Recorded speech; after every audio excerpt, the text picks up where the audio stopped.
Alright, what is going on, y'all? Today I want to bring y'all a little character overview of my boy Urien. So Urien is, I want to say like an explosive, high damage kind of tanky character. You kind of play like a wall with him. He's got some really good buttons that he can throw out there. So Stand Fierce obviously is like your big crush counter button, right? So if you get the quick charge Stand Fierce, you're always going to be able to get a dash up follow up. So I'll just showcase that real quick. So you can always do crouch strong, right? Because you're plus 6 frames, and crouch strong takes 6 frames to start up. So you can always get like a little 1-2. And now if you're kind of far away, what can happen sometimes if you get crouch strong into crouch jab and you're trying to combo into headbutt, the crouch jab is going to whiff after the crouch strong. See if I can find that sweet spot range where it whiffs. Okay. Right there, right? So what you can do to get a little extra spicy with it is you use stand light kick instead. So it's a little bit of a more advanced charge technique, right? Because you have to I don't know if this, I think this is called charge partitioning, but it's where you you go to neutral and then you press light kick, right? And then after, like immediately after that, you go to up and press the heavy punch. So that way you're going to be able to get stand light kick cancel into heavy headbutt. That's like just a little trick that you can do to get that combo a little more consistent. And that's also going to be the cleanest way to combo into Aegis off of this also. Yeah, so he also has stand strong, which is a very good button. Obviously in pressure situation, it's going to be good because it is plus 3 on block.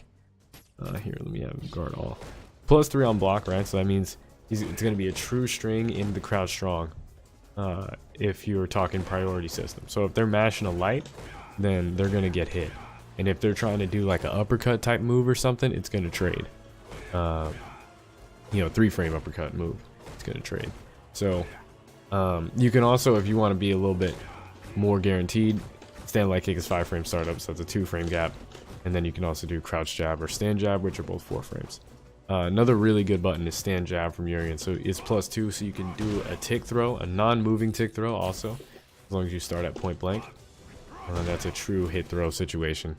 You can also use it, so he kind of has like a weird pullback thing that happens.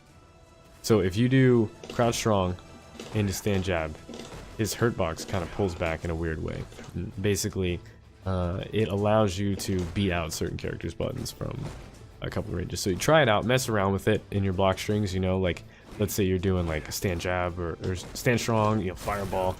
Throw a stand jab in there, check it out. See, you'd be surprised what it interrupts sometimes. Of course, be careful because you don't want to get crush countered, but you gotta live on the edge a little. Yeah, so of course he's got a fireball. So let's go over special moves. So he's got fireball, he's got shoulder tackle as well, which is great for creating space and just kind of creating presence. He has knee drop and headbutt. Headbutt is super dope because, since you're airborne so fast, you can use it kind of like a throw bait. If you're ever near them and you just do a headbutt, anytime, if they try to attack or stand up or something like that, then they have to block it. So you're kind of incentivizing the opponent to crouch block against you, which is really useful because that means they're not going to be able to walk outside of your throw range. And that's really kind of what Urien's main damage output is going to come from, is from the hit throw mind game. And that's a pretty common theme throughout Street Fighter V. And I think one of the cool things about Urien is how much damage he can get off of that. So, if you ever catch like a shimmy, he has a non-moving shimmy. So let's see if I can, what would be the best way to show it? I know what I'll do. So I'll set the guard recovery action to throw tech. Alright, so he's gonna mash throw. Urien has a ton of ways to blow up somebody mash and throw. He can, I have counter hit on. He can actually go into a headbutt loop if you catch somebody tech and throw right here. And that works against most of the casts. It's like 400 damage, meterless, just for catching somebody throwing. Otherwise, you also have your crush counter buttons. I don't know how I can set this up to actually get the crush counter. I'll just put counter hit on. You know, he's got great crush counter buttons as well. So like, let's say I'm trying to like find the timing. Like, let's say he tries to do wake up throw or wake up button right there. I can just hit him with a stand fierce, boom, get a crush counter, follow up with some damage, and keep my offense going as well as kind of turn around on defense if I have to. I guess I'm kind of ranting about how good the hit throw mind game is, and we all know that playing Street Fighter, but it is important to maximize the damage that you get for a correct read in that scenario, because I think that's where a lot of matches can kind of swing. Like there's a huge momentum swing if you can capitalize on those moments. Okay, so let's talk a little bit about Aegis Reflector. So this is, you know, this is the reason why we play Urien for a lot of us. So this is an incredibly versatile move. So you can use it offensively and defensively. It's got 5-frame startup, so it's super fast. He has 3 variations. So there's Far Aegis. Here, I'll let it play out. So Far Aegis, right? So that one pulls towards him. Anytime the opponent hits them, it's going to come toward where Urien was when he threw the mirror out. So that means they're going to pull to, if they ever touch the mirror, it's going to be going towards where Urien was. So now he has back Aegis as well, close Aegis. This one pushes away from where Urien was. 5-frame startup as well on the initial activation. I think this one's like 10 or 11 frames. Like it's pretty slow, the second mirror. But the first one is 5 frames. It's real good. So third, he has the up Aegis. So this one moves away from Urien, same as the close Aegis. And you can use it a lot for setups. It's not that commonly used on a raw activation. It's usually like a setup Aegis, but it definitely comes into play. So common things you can do with Aegis. Everybody knows some Aegis mix-ups. Here's an example of a hit throw mix-up with Aegis. I'm gonna turn off counter hit.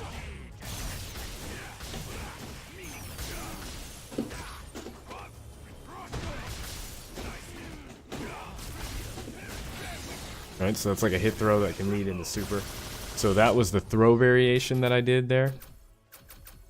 And I could show you guys, I'll show you guys the hit variation, just because I like doing the combos. Oh wait, I did throw. I'm autopiloting. Alright, hold on, I got it. There we go. So that's the throw bait, is you do a headbutt right there. So that's kind of what I was touching on a little bit earlier, where whenever you're close to them, you can do a throw bait with headbutt. So that's a nice little multi-layered mix-up right there. Then there's also left-right mix-ups that you can do with Aegis. So here's like an example of a left-right mix-up.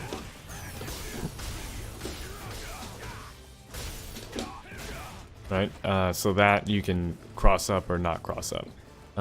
Both of those have their place. Both of them are very useful. They both have like different pros and cons. It's essentially the same thing, but it feels slightly different when you're playing against it. Like left-right mix-ups are slightly worse against charge characters also, the characters with down-up inputs for their uppercuts. The likelihood of them doing uppercut is much higher on those setups. As opposed to like command characters. Sometimes it can be difficult for them to get that reversal input. Yeah, so defensively, if you get knocked down, you can just kind of throw up close Aegis. It's not throw invincible, so that is kind of the shitty part, right? If they're doing like a meaty throw, then you're going to get grabbed. But if they're trying to hit you, you can kind of wake up with this. And if they're close to you, you can usually combo like crouch strong afterwards, and then, you know, that's party time. You can anti-air with it too. So one of the really cool mind games I like to play is like, you know, you throw a fireball, and if they try to jump over the fireball, let me see if I can. Oh my god, he's getting bodied. That can actually work too, because if they get hit by the fireball, you can actually combo the Aegis. Let me see if I can showcase that. There we go. Ah, I missed the timing for the charge afterwards. But yeah, so you can get, and that gives you like a full combo. That might be too far. Yeah, that gives you like a full combo conversion.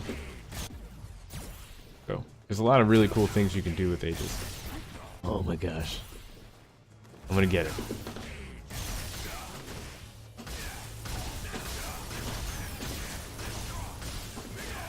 Boom. That's Totally meter inefficient, but it looks so cool. Yeah. So you can anti-air with it. You can do mix-ups with it. You can get some damage extensions with it too. So like you can hit confirm, like right there, boom, stand strong hit. Okay, cool. Let me get the Aegis popping. Then you can do like counter hit crouch medium kick. That's another example of a hit confirm. If you ever see counter hit crouch medium kick, you can get that going.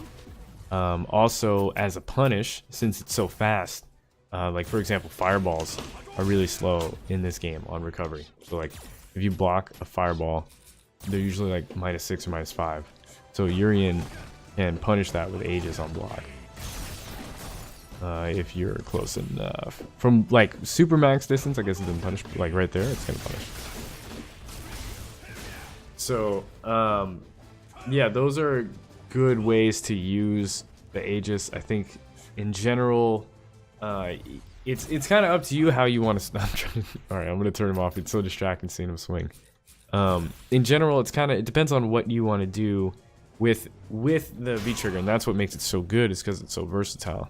But I think in terms of general game plan with the Aegis, it's good to kind of save it until you know you're going to be able to get a hit or a mix-up scenario, or if you need to use it defensively because you want to go back to neutral. Those are really kind of the best times to use Aegis.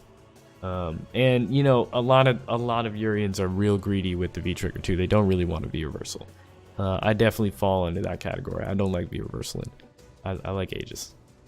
But yeah, so you kind of got to know that and know how to be slippery on defense to get out of a lot of situations, because if you're not going to be V-reversaling, then you got to be thinking 2 steps ahead and make sure that you're not put in those really messed up frame traps. Yeah, so now if you're approaching matchups with Urien, what would I recommend? I would say check out your tool set and look at what you're comfortable doing in a game, right? So like one of the big things I would say is always check for how you're going to be anti-airing that character. So like some characters, it's better to do crouch fierce and just try to stay like in crouch fierce range, and then some characters crouch fierce is really inconsistent, so really you just want to be doing roundhouse. And that's a good rule of thumb also, is if they're jumping at you from over here, I'll do a recording. If they're jumping at you from this distance, you kind of just want to go ahead and stand roundhouse that. You don't really want to try to like mess around with trying to get the spacing on crouch fierce. And it's important to recognize that range too. It's like, okay, if they're gonna jump from there, just stand roundhouse, you know. Don't get greedy with the crouch fierce. But yeah, so one of the things I would say if you're checking out a matchup is see how you're going to be anti-airing that character, see how they're going to be trying to approach you, and know how you're going to try to shut that down for high amounts of damage, right? Like where can you be throwing out stand fierces to occupy range? If they have to be walking forward a lot, you know, can you check with like a low short or maybe a crouch strong? I mean, really, you can kind of create a wall with the big crush counter buttons. And the stand strong also is great at creating that wall. Yeah, and that's kind of how you want to be pushing them to the corner. And I think, now this is a little crazy, it's a little maverick, but I think it's okay to kind of trade damage at times with Urien. You know what I mean? So like when I'm approaching, I'm not really too shy about doing block strings and then ending it in shoulder tackle, right? So like I'm doing like boom string like this and then shoulder tackle, and so if you space out your shoulder tackle, it's usually 0 or -2. If you get the super spicy, like the good spacing, then it's 0 on block. But if it's you know, just you know, pretty good spacing, then you get the -2. So that would be like the spicy spacing. Let's see what another. That's a pretty good spacing on the block string. Yeah, -1, right? So now when I'm doing that, a way that people are going to try to counter that is they are going to try to jump. So there's a couple of different ways. One of the ways people will jump, right? Another thing people will do is backdash.